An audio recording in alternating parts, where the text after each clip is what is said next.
Welcome back to good morning public. Break के बाद वापस आ गए जी। अब जिस टॉपिक के हवाले से हम बात करने वाले हैं वो एक इतना इम्पॉर्टेंट टॉपिक है जिस पे बार बार बात होना बहुत ज़रूरी है।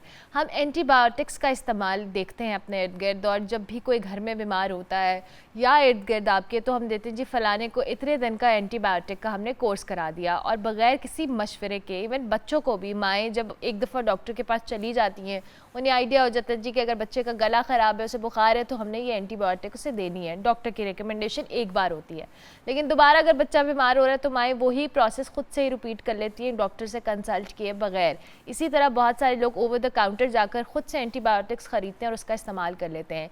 एंटीबायोटिक्स का बेसिकली पर्पस क्या होता है और आपकी बॉडी के अंदर ये किस तरह से इफेक्ट करती है, और पाकिस्तान के अंदर स्पेसिफिकली तीसरा बड़ा मुल्क है जहाँ पे एंटीबायोटिक का इस्तेमाल सबसे ज़्यादा है। हम इंडिया और चाइना के बाद पाकिस्तान की बात कर रहे हैं जहाँ पे एंटीबायोटिक्स लोग बहुत ज़्यादा इस्तेमाल करते हैं, और जो इस्तेमाल से सालाना 3 लाख अफराद जो मौत के मुंह में चले जाते हैं। और इसकी बहुत सारी रीज़न्स हैं, और क्यों ये होता है कि आपकी बॉडी के अंदर जो जरासीम के ख़िलाफ़ रेजिस्टेंस है वो एंटीबायोटिक्स बनाती हैं, बट अगर वो इतनी यूज़ टू हो जाएंगी, ये बहुत टेक्निकल बात है जो कि एक डॉक्टर बहुत बेहतर तौर पे एक्सप्लेन कर सकता है, लेकिन फॉर एक लेमैन के लिए ये चीज़ें बड़ी इंपॉर्टेंट है कि उनको डिस्कस किया जाए। आज हम डॉक्टर फ़राह सादिक से बात करेंगे जो कि एसोसिएट प्रोफेसर ऑफ मेडिसिन है जनरल हॉस्पिटल लाहौर।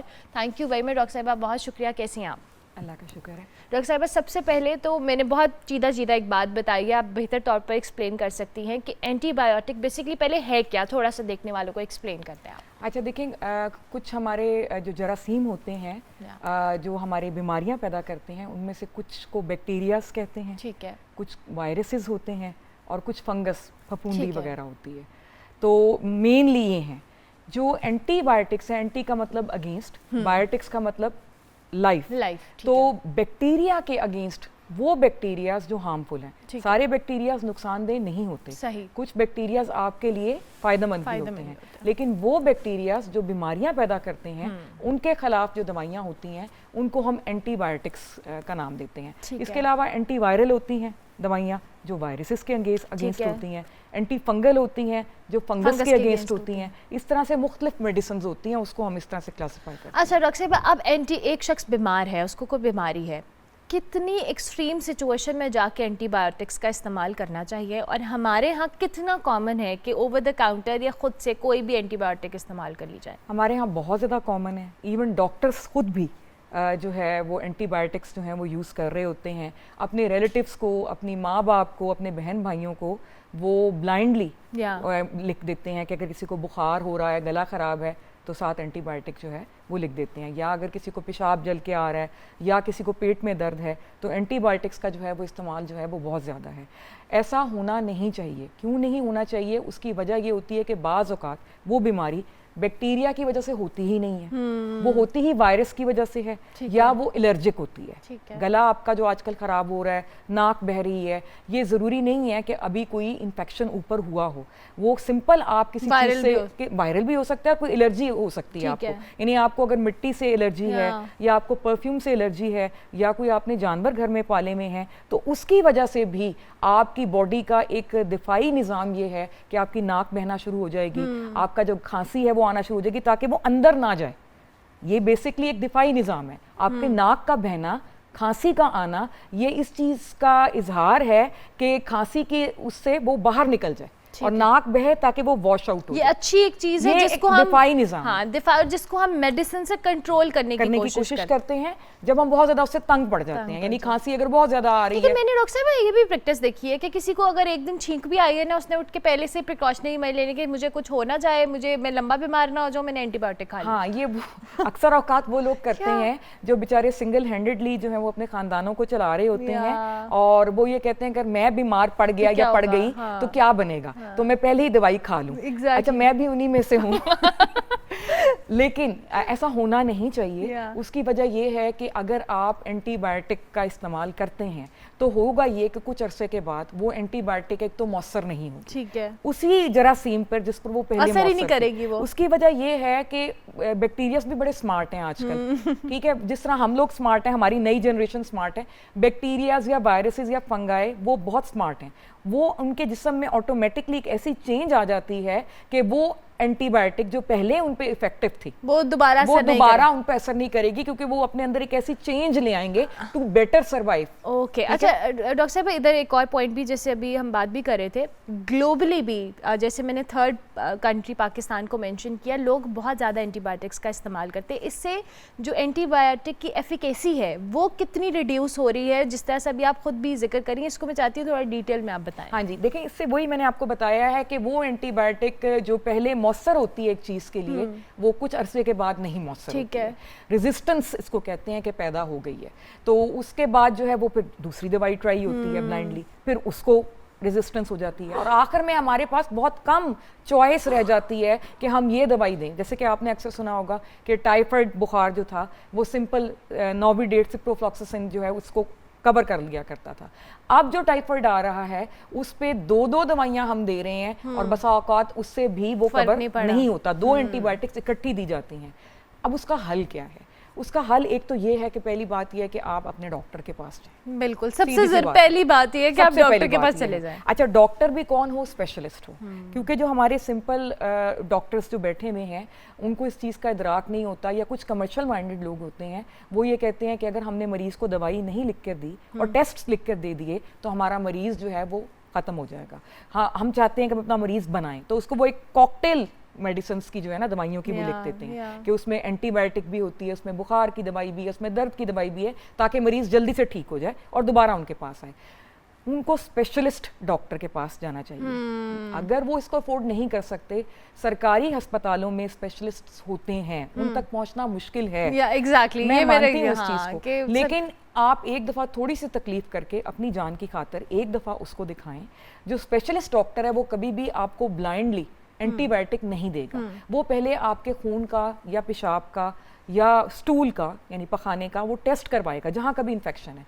उस टेस्ट को हम कहते हैं कल्चर। ठीक है, कल्चर में ये होता है कि आप ये डिटेक्ट कर लेते हैं कि ये जरासीम खून के अंदर मौजूद है, और उसके बाद उस कल्चर के साथ एक और उसका हिस्सा होता है, उसको सेंसिटिविटी कहते हैं। ठीक है, जब ये पता चल जाता है कि ये जरासीम मौजूद है, उसके ऊपर डिफरेंट एंटीबायोटिक्स फेंक कर बाहर, जिस्म से बाहर देखा जाता है कि कौन सी एंटीबायोटिक जो है वो उसको खत्म कर रही है। ठीक है, उसके लिए मौसर है। और वो स्पेसिफिक एंटीबायोटिक को उस रिपोर्ट में हम मेंशन कर देते हैं कि आपने ये एंटीबायोटिक देनी है। ठीक है, अननेसेसरी एंटीबायोटिक गैर जरूरी फिर उस तरह से नहीं दी जाती। एक खास एंटीबायोटिक जिसके जो उस जरासीम पे मौसर है सिर्फ वही दी जाती है, और उससे मरीज जो है वो ठीक हो जाता है। अगर आप ब्लाइंडली शुरू करें एंटीबायोटिक और फर्ज करें कि आपका जरासीम उस एंटीबायोटिक वो उस पर असरअंदाज नहीं हो रही है, तो होगा ये कि वो एंटीबायोटिक खाते हुए आप उसका अगर कल्चर करवाएंगे, यानी जरासीम निकालने के लिए जो टेस्ट करते हैं, जरासीम डिटेक्ट करने के लिए, वो नेगेटिव आएगा। अच्छा, उसमें जरासीम आएगा ही नहीं। ठीक है, फिर आपको क्या करना पड़ेगा? फिर हम उसको ये करना पड़ेगा कि उसको एंटीबायोटिक हम कहेंगे बंद करो। सही है, 3 से 4 दिन, ताकि वो उसका असर खून में से खत्म हो जाए, दोबारा से जरासीम जो है वो ग्रो करे। और वो एक बड़ा मुश्किल मरहला होता है मरीज के लिए कि तमाम दवाइयाँ उसकी बंद कर दी जाती हैं। उसको कहा जाता है कि जब तुम्हें तेज बुखार हो उस हालत में तुमने वो टेस्ट देना है। ओह अच्छा, वो टेस्ट आप अगर उस हालत में दोगे तो फिर जरासीम हमें नजर आने के चांसेस। और ये कितना एक डिफिकल्ट प्रोसेस है उस पेशेंट के लिए। इसलिए बेहतर ये है कि जैसे ही मरीज आपके पास आया है बुखार से या किसी भी चीज से, आप उसको दवाई बेशक ब्लाइंडली आप दें, लेकिन पहले वो टेस्ट कर लें।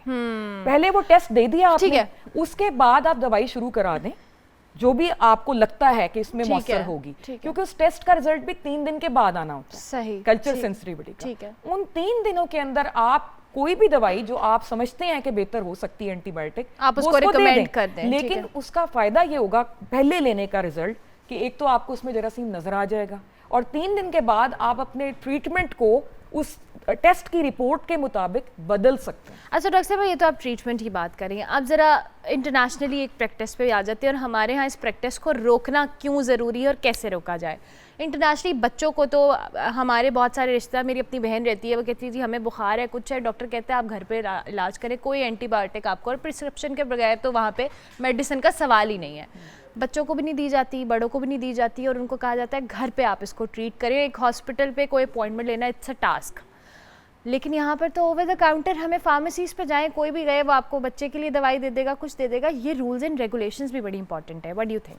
बहुत ज़्यादा इंपॉर्टेंट है। हम लोग जाते हैं मेडिकल स्टोर में और हमारी प्रैक्टिस ये होती है कि पैसे बचाने के लिए, थोड़े से पैसे बचाने के लिए, हम जो फार्मासिस्ट तो नहीं, जो आम काउंटर पे लड़के होते हैं उनसे पूछते हैं कि जी कान में दर्द हो रही है तो दवाई दे दें, हाँ। गले में दर्द हो रही है तो कौन सी दवाई लें, और वो बता रहे होते हैं। तो बात ये है कि हमारी जो तरजीहात हैं उनको बदलने की ज़रूरत है। हमारी तरजीहात ये हैं कि हम कर्जा लेके जो है वो बड़े बड़े फंक्शंस कर लेंगे, हम खाना कर लेंगे, ठीक है, कोई अल्लाह ना करे फौत हो जाए उसके ऊपर हम बड़े से बड़ा खाना अरेंज कर लेंगे, उसके लिए पैसे ले आएंगे। कोई शादी है या कोई हमने अपने बच्चे का फंक्शन करना है या कोई भी तकरीब करनी है, उसके लिए तो हम पैसे अरेंज कर लेते हैं। और अपनी सेहत के लिए, जिसके बगैर कुछ भी दुनिया में बिल्कुल बेकार है, तो उसके लिए हम पैसे नहीं खर्च करते। आपके स्पेशलिस्ट की हद है 2000, 3000, इवन 1500 में भी जो है वो आपको डॉक्टर की अपॉइंटमेंट जो है वो मिल सकती है। और अगर आप ये भी अफोर्ड नहीं कर सकते तो मैंने आपको बताया है सरकारी अस्पताल में सॉरी डॉक्टर साहब, ये आपकी बिल्कुल बहुत अच्छी बात है, मैं इससे बिल्कुल डिनाई नहीं करी। हैविंग सेड दैट, हमारे अनफॉर्चुनेटली डॉक्टर्स ने भी लोगों का एक परसेप्शन बना दिया है। लोग कहते हैं कि अल्लाह डॉक्टर के पल्ले ना ही डाले, हमें गलत दवाई दे दी, किसी को रिएक्शन हो गया, किसी को कोई मसला हो गया। ये जो नीम हकीम खतरा जान वाला भी मामला है कि यहाँ पर इतने ज़्यादा क्वैक्स बैठे हुए हैं कि आप उनके साथ आप किस पे ट्रस्ट कर सकते हैं। सरकारी हॉस्पिटल्स के हालात हमारे सामने है, प्राइवेट हॉस्पिटल्स में एक आम बंदा तो अफोर्ड भी नहीं कर सकता कि वो जाए और मेडिसिन ले। बिल्कुल, अब देखें हर फील्ड में हर जगह पर अच्छे लोग भी हैं और बुरे लोग भी हैं। इसमें कोई शक नहीं है कि हमारे कुछ डॉक्टर्स जो कि इवन क्वालिफाइड होते हैं, आप तो नीम हकीम की बात कर रही हैं ना, मुझे क्वालिफाइड डॉक्टर्स का पता है कि तकरीबन 70-80% डॉक्टर्स ऐसे हैं जो अपनी प्रैक्टिस जो है वो बिजनेस के तौर पे कर रहे हैं। मतलब वो ये है, ऐसा है और हर फील्ड में है। इस फील्ड में ऐसा नहीं होना चाहिए क्योंकि ये डायरेक्टली लाइफ सेविंग के लिए है। तो बात यही है कि आपको ये तो ढूंढना पड़ेगा कि कौन सा डॉक्टर है जो कि आपको जो है वो ह्यूमैनिटी उसमें जो है वो बेहतर है। और दूसरा ये है कि सरकारी अस्पतालों में ये फिर वही बात मैं दोबारा कहूँगी कि ये आपको ख़तरा नहीं होता कि ये बंदा जो है अपने किसी लालच की खातिर जो है वो आपको कोई टेस्ट लिख कर दे रहा है या आपको कोई दवाई लिख के दे रहा है। अनफॉर्चुनेटली वहाँ भी ये काम हो रहा है कि कुछ लोग ऐसा कर रहे हैं, लेकिन फिर भी इसका चांस जो है वो काफ़ी हद तक कम हो जाता है कि अगर आप सरकारी जगह पे जाते हैं तो वो आपको प्रॉपर तरीके से देखते हैं, जो दवाई रिक्वायर्ड होती है वो ही आपको देते हैं। लेकिन यहाँ पर एक और चीज़ का मैं जिक्र करूँगी, मैंने ब्रेक लेनी, आप बता हाँ जी, अवेयरनेस लोगों में पैदा करने की ज़रूरत है। बिल्कुल, वहाँ पे जब वो रिक्वायर्ड दवाई देना चाहते हैं कि ये आपको इस चीज़ की ज़रूरत है, इस चीज़ की नहीं है, तो हमारे मरीज ये शिकायत करते हैं कि जी हमें तो डॉक्टर ने ड्रिप नहीं लगाई। हाँ, ये डॉक्टर सही नहीं है, इसने हमें सही दवाई नहीं दी, हमें ड्रिप नहीं लगाई, इंजेक्शन नहीं लगाई। पब्लिक में भी अवेयरनेस की ज़रूरत है कि देखें अगर सिंपल किसी को कोई डायरिया हो रहा है या पतले मोशन लगे हुए हैं, इसको दवाई की ड्रिप की ज़रूरत नहीं है, तो वो क्यों लगाए? ठीक है, thank you very much doctor साहब, शुक्रिया। मैंने ब्रेक लेनी थी, मैंने आपको इंटरप्ट किया। डॉक्टर फ़ाया सादिक हमारे साथ मौजूद थी, एसोसिएट प्रोफेसर ऑफ मेडिसिन है जनरल हॉस्पिटल। बड़ी अच्छी डॉक्टर साहब ने बात की कि प्लीज़ ओवर द काउंटर चीज़ें अवॉइड करें। एक प्रिस्क्रिप्शन के बगैर आप कहीं से भी कोई दवाई लेते हैं और अगर उसका खुदा ना खास्ता आपको रिएक्शन होता है तो ये आपके लिए ख़तरनाक। और एंटीबायोटिक्स का इस्तेमाल तो ग्लोबली इतना ज़्यादा प्रोहिबिटेड है कि आपने इस्तेमाल नहीं करनी, क्योंकि ये आपके अंदर जो रेजिस्टेंस है उसको ख़त्म कर देती है और ये एक अलार्मिंग फैक्टर है जो आइंदा आने वाले फ्यूचर के अंदर आपको बहुत ज़्यादा नुकसान पहुंचा सकता है। सो एंटीबायोटिक्स का इस्तेमाल डॉक्टर के मशवरे के बगैर नहीं करना, ये इस पूरी बात का एक निचोड़ था। Thank you very much doctor साहब, बहुत शुक्रिया। उम्मीद करते हैं आपको आज का हमारा शो पसंद आया होगा। फीडबैक हमारे सोशल मीडिया हैंडल्स पे लाजमी दीजिएगा। कल तक के लिए मेरी तरफ से अल्लाह हाफ़िज़।